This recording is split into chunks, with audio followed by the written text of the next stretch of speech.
The Wicked Prince by Christian Andersen. Narrated by Lehman. Once upon a time there was a proud and wicked prince who thought only about how he might conquer all the nations of earth and make his name a terror to all mankind. He plunged forth with fire and sword. His soldiers trampled down the grain in the fields and put the torch to the peasant's cottage so that the red flames licked the very leaves from the trees and the fruit hung roasted from black and charred limbs.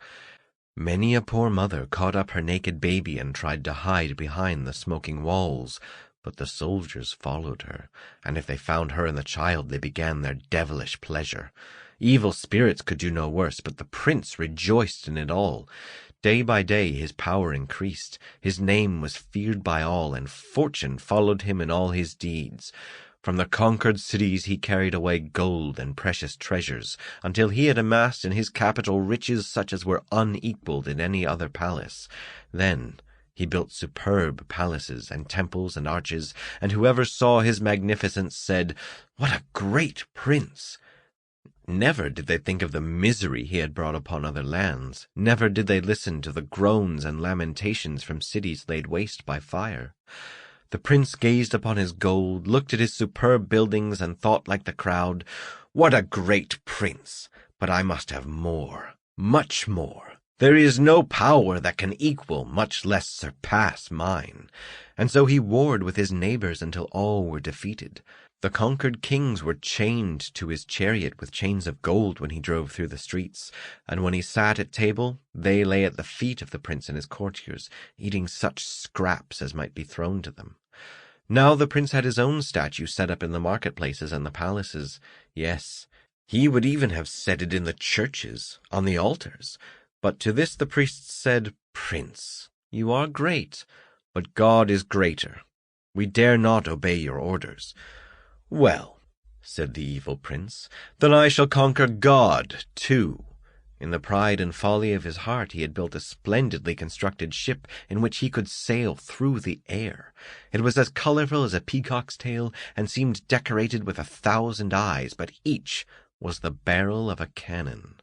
The prince could sit in the center of the ship, and, upon his touching a certain button, 1,000 bullets would stream forth, and the guns would at once be reloaded. Hundreds of strong eagles were harnessed to the ship so that it flew away, up, and toward the sun.